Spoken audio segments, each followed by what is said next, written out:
What's up everybody, in this video I'm going to show you how to watch a replay and actually learn something from it. I have randomed Beastmaster in a game and I really enjoyed it, and I thought I should actually try to learn this hero, and in order to do so I think it would be a good idea to watch a replay of a pro and look at how he's doing it and try to implement it into my game. So in the following I'm going to narrate how I think about watching this game and what I'm trying to achieve and what I'm trying to learn, the things I'm going to look out for. So maybe to start, what you always want to do is you want to watch a replay, and the question you want to ask yourself is why. So whenever something happens, he gets a level up, he uses a spell, he TPs, something like that, you want to ask why did he do that? Why did he level in this order? And what is he doing with it? Why did he TP? Why did he go to this camp and not to another? The next thing is that you want to compare the vision that you have of the hero with the vision of the pro. So usually you have like a basic understanding of what you think a hero does, or maybe you went to Dota 2 Pro Tracker, which I still recommend even though we don't see the pros there anymore. But you can still go there and get a basic idea of what a hero does, and then you're gonna see if that idea matches what the pro player is doing. So in the following you will have a live example of me reacting to a gameplay and trying to gain some useful information from it. And without further ado, enjoy the video. Before we jump into the replay, we're actually just gonna look at his item progression.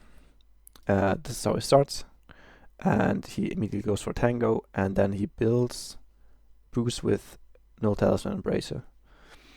So here we already would have stuff to think about, because this is not how like I played in the actual game I played, and also not necessarily what I saw on Dota Pro Tracker. Sometimes, yeah, but it firstly surprised me. We can already ask why did he do that, and the reason is because he goes for threats and not for mana boots.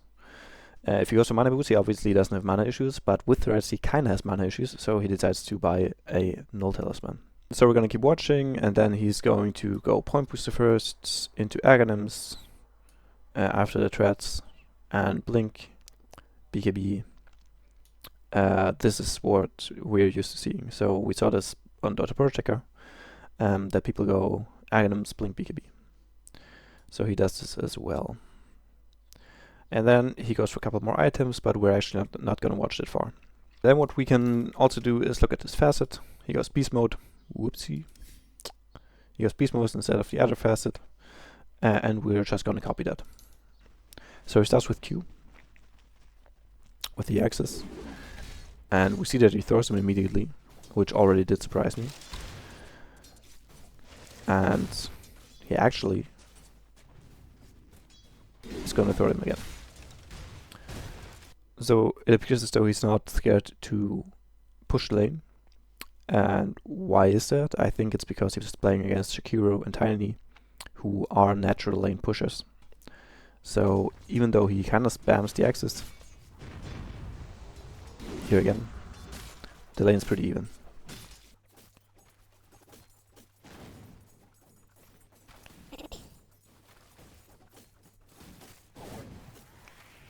Okay, also he's not found to like just trade lassets, trade right clicks, but he trades like when his support is there and when he has his Q. So we're gonna keep watching, and what we wanna ask is, what's he gonna level next? Is he going for wars, or is he going for his passive? And he goes for passive. And now plays the lane pretty normal. Doesn't care too much about trading. Kinda just looking for last hits. Casting his axis pretty regularly. Always, usually while also trying to get a last hit. He decides to go for the Bracer first before Null Talisman. The reason why that is, I'm not totally sure. Maybe it's for the region, you know? Just because there is quite a bit of harass from that first kill. Quite a bit of harass from the Chikiro, so maybe he just wants that extra bit of HP in region. I also thought about why he does go for threats and not for the arcane boots.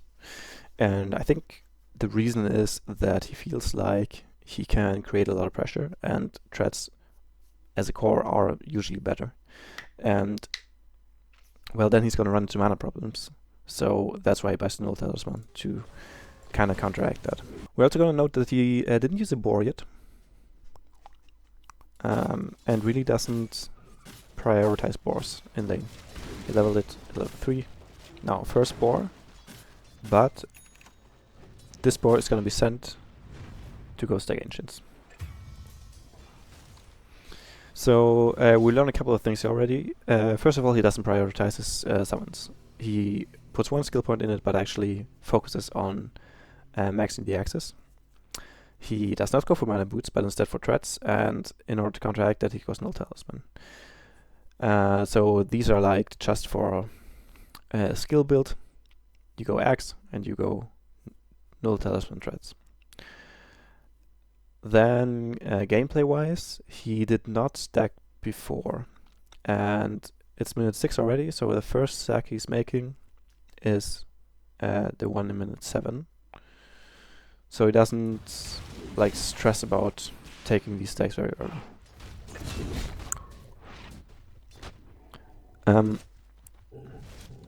Yes, this next thing. So we're gonna see this a whole lot. That when he retreats away from the lane, for example, because right now he doesn't have any supports with him, he doesn't go to the triangle and kills the creeps there, but he does go to this spot on the right hand side of the map. Use the next boar again to stack and not to help him in lane. Pushes the wave out and then again goes to the top right corner. Bottom right. Is this bottom right or is it top right? Because top right could be this as well. And away to the right hand side. Boars again. Technically to stack. Gets interrupted, I guess.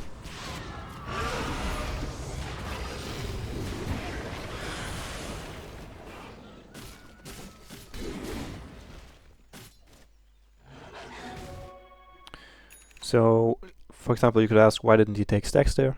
And that's because he has pressure on his lane. So it appears to me as though, like, whenever he has pressure on his lane, he prioritizes to push the wave and not to take the Ancients. Also, he tries to stack again, so he's going back to this little corner.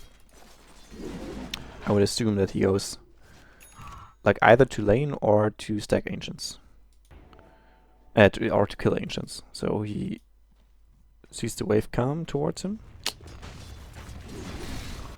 You see that he was thinking about like throwing the axe and not to stack but to kill, but then he sees the pressure on this tower and he's not willing to let the tower fall so early. But he stays back, doesn't get aggressive, just throws a couple of axes. Also, I didn't point it out earlier, but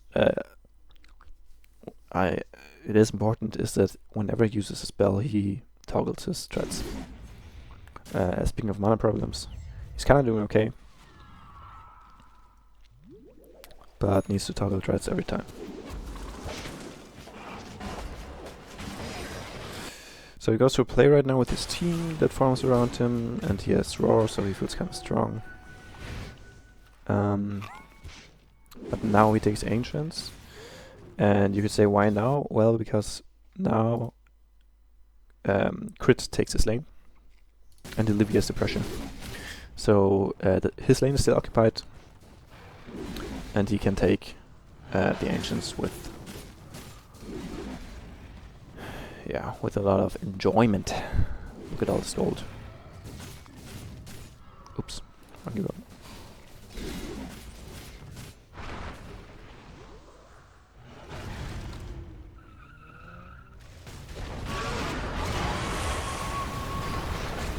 And my boy dies. Unfortunate. Okay, he TP'd mid. Why did he TP mid? My assumption is that like bottom's already occupied and he's not trying to fight. So TPing bot would like do nothing. Instead he defends this wave and farms up a bit. He now doesn't stack the Ancients but takes it instead. And he's also very close to Axe. He sees everybody bottom, opens up a push.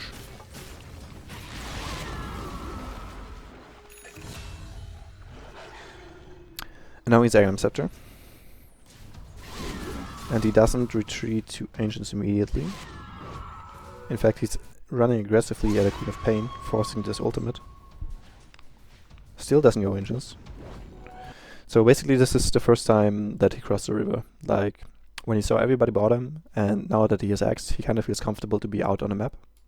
Which tells me that Axe is the timing that enables your hero to move about the map.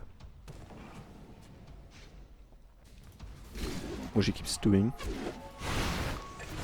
Sees this engagement and is looking for more. And just dies. Which also happens, but like we still learn from this behavior. So he goes back bottom, this time Ancients.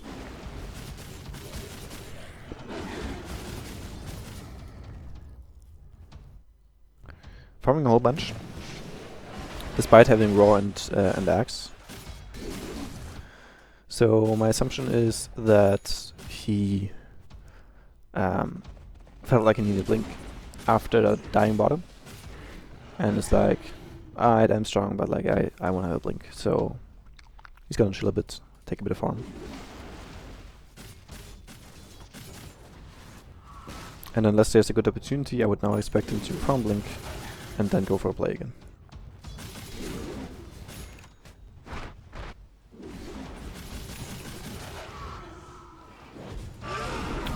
Which is... oh, this is so beautiful. Look at this delivery. The Blink is coming right now.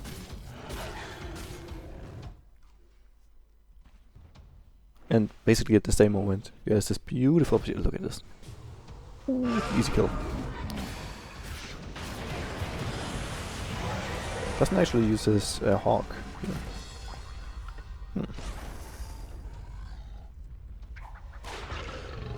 Honestly, might be because of mana issues. I don't know.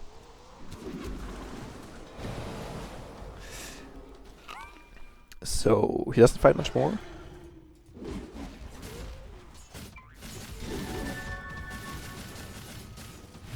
So like for the last couple of minutes he killed Ancients every single minute.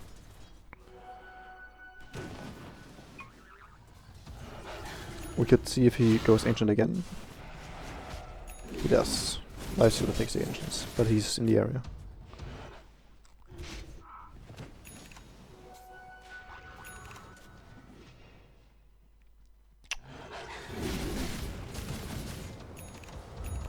Alright. Grouping with the team. Looking for a play, and now we could look for who he jumps first.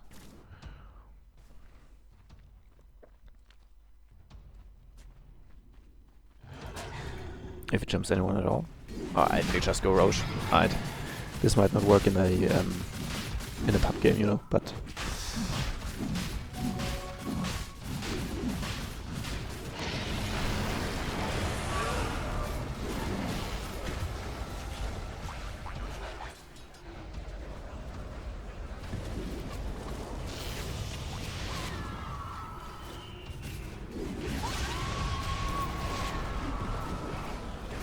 Nice.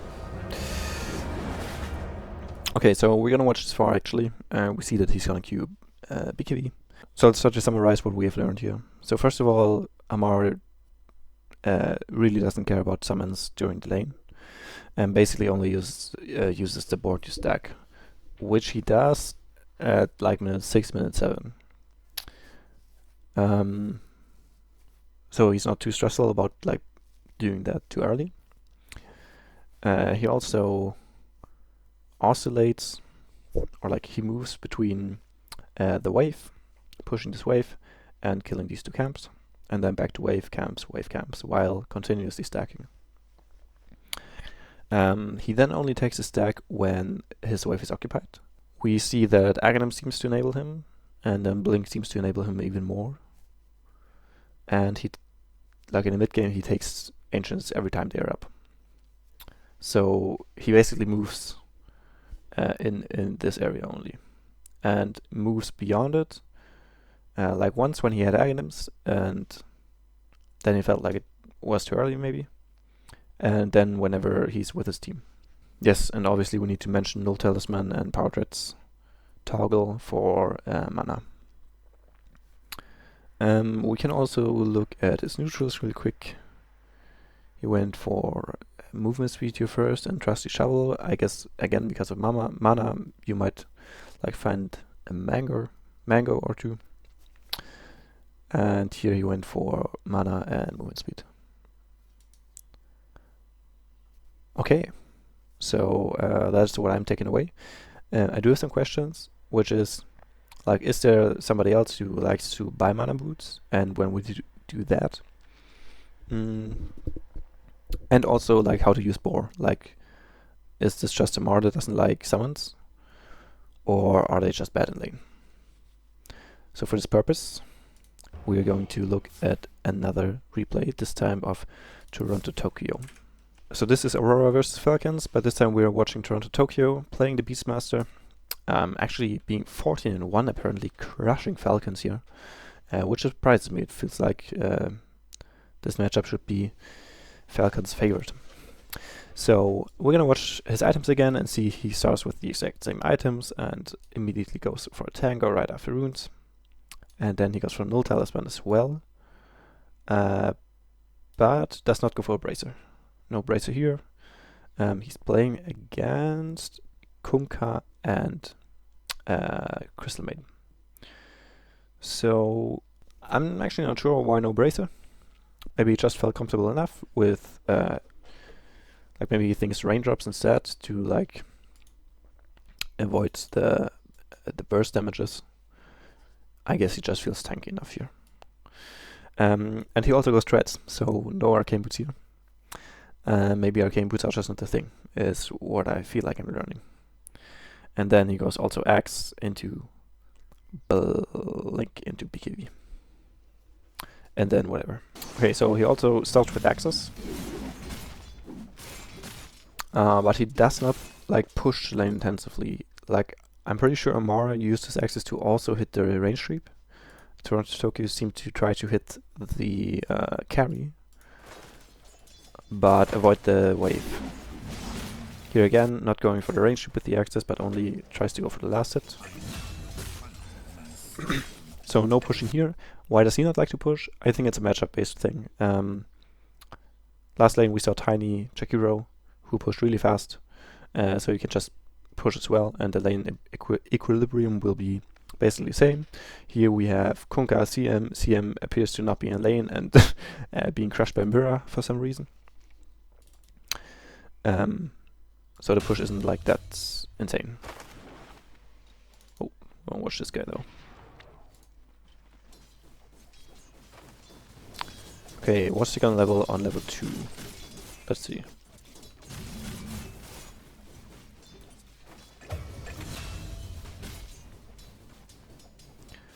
So I guess level 2, and he does level the Boar, which Amara used in a blast here. So apparently Torontotokyo wants to use the Boar in lane.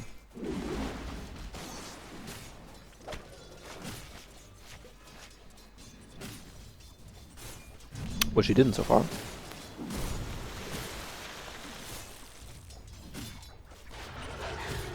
Now first Boar. That is like kinda just around him, hitting a bit. But not doing too much. He's like it feels like you don't have to be a micromaster. Matter of fact, he just has the Boar standing by right now.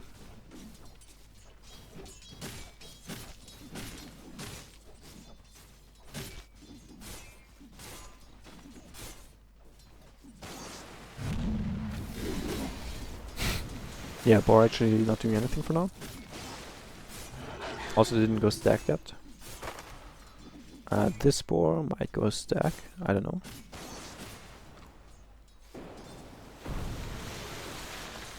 No, but he did put a second point in the summons as well, while feeding them.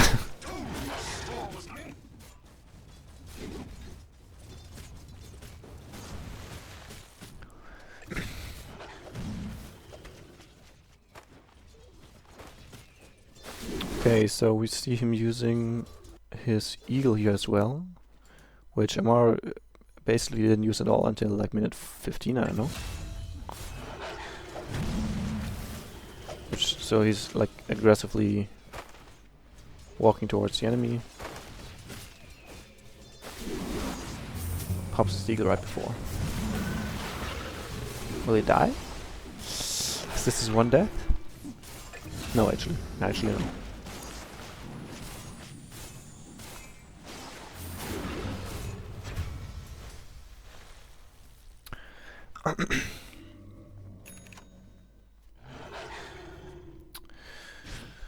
Okay, so next skill point in Axis again.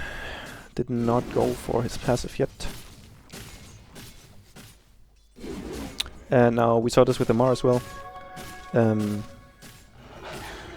he goes to like the camps in the corner while the lane is pushed out or like just too dangerous to be there. Now that the lane is at his tower, he's gonna push it.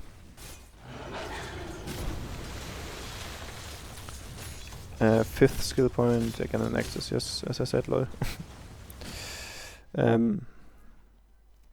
No stacks have been made so far.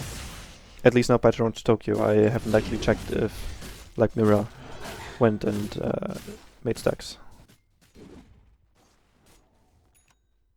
So this is the first boar, I think, to not make a stack actually, lol. Way too early.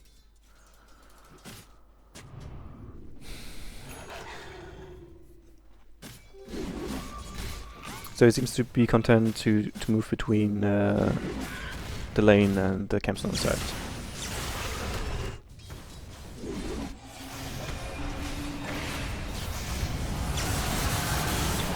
And he appears to see a good opportunity here, which he does take. So question to me would be now where he would go next, because he's low on mana. It appears as though he's going Twin Portal, but bro, you're so low on mana. Obviously, this is so good for mana as well.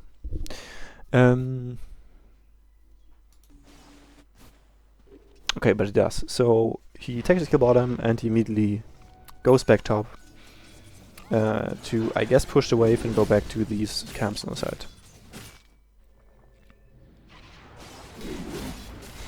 Okay, actually goes more aggressively. I like. Like, this is something in general, like if you can take the farm that is further towards the enemy, always do that first, because you can always farm backwards, but you can't always farm forward.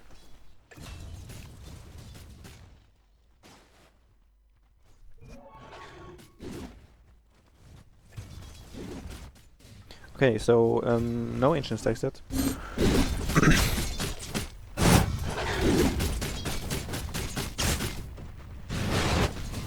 Also, like, has his board just there to farm with him, apparently. Oh, and TPs again, so very active on the other side of the map here. And nails that roar. Okay, so now question again, where does he go? Is he gonna go back top? Considering the little mana he has, or is he gonna stay bottom? Which, like, bottom is occupied by Nightfall. Is there a Lotus? There's a Lotus. I think I would go Lotus now and back top.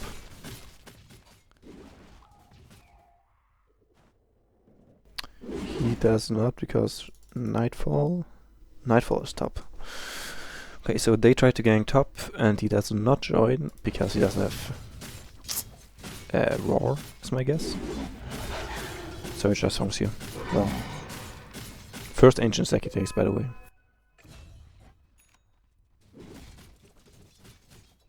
I want to actually see later who has more gold at like this point of the game. Like 30 minutes. It's like 5, 6.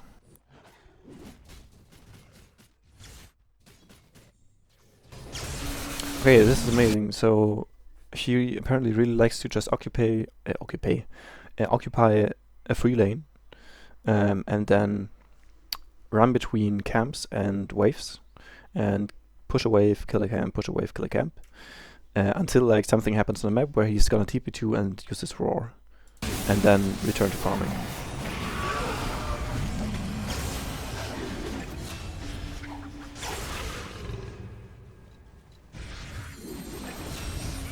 Gets a double early. Yeah, so now he's gonna maybe now go for the ancients or to the camps on the left. Okay, so there's one ancient sacked by a teammate, but like they didn't prioritize apparently, like going for big ancients.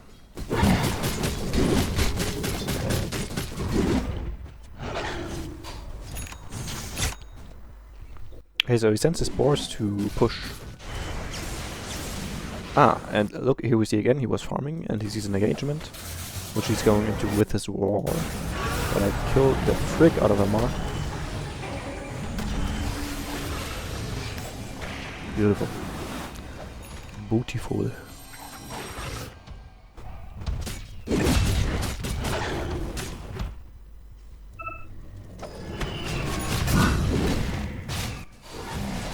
Wow, icing on the cake. This is a 9k gold lead, that's insane. Okay. And at this point he's gonna be like very high on net worth, yeah. He's doing pretty well. So let's see why he doesn't go top again. I guess they just communicate, and Abaddon decides to go top. So it's farm again. Okay, so he decides to farm way backwards. Like he could have gone towards his team again, which I would have assumed at first because he has roar. But okay, and he's still trying to be active.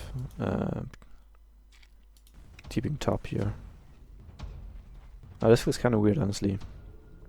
I don't think he's happy about that. Or is he? Because now he's kind of crammed together with the Abaddon. That's fine. He makes himself a stack.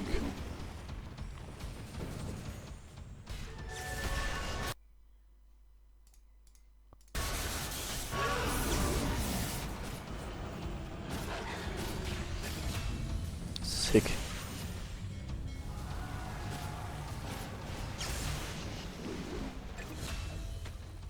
So, like, obviously, this might not only be like player preference, but be very much based on what type of game you have and what heroes you play against.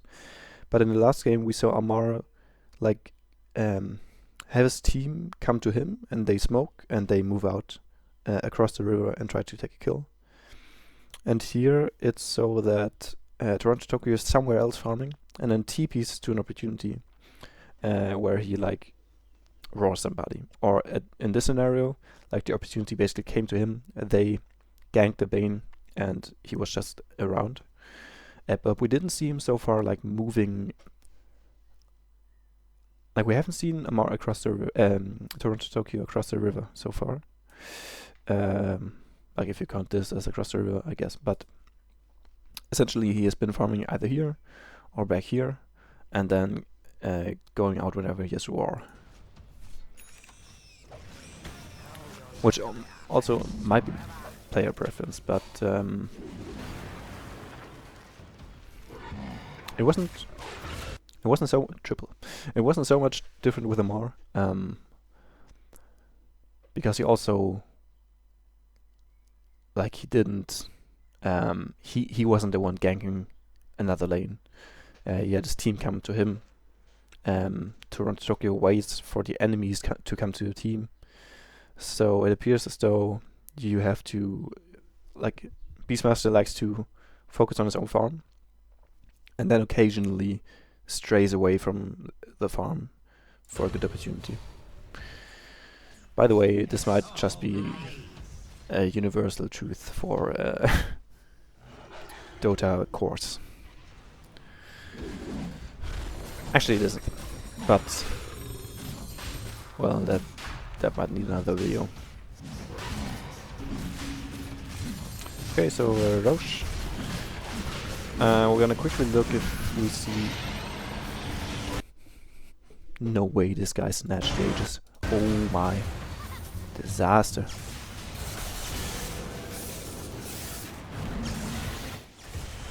Oof, I would be feeling the pressure here. Throwing this much lead away to Falcons? Yikes.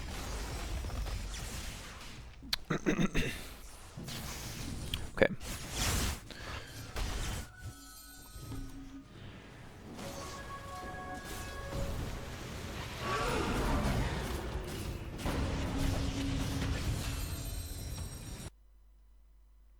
So this is the first time we see him being the first responder. And I think that's just because, like, everybody died in your team, and now you are in a position where you have to regain control over the map. So this is why he actively goes forward. I think if they would not have died all there, obviously they would have had ages and played a whole lot differently. But he would just be farming again somewhere, and then looking where to go next. I assume he goes Ancients now. Or to Steam? One wave, and to Steam. Alright, I'm a noob.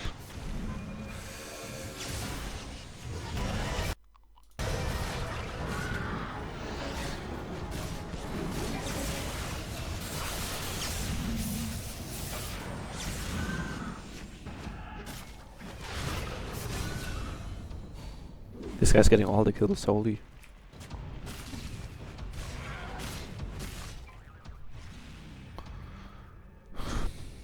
Okay.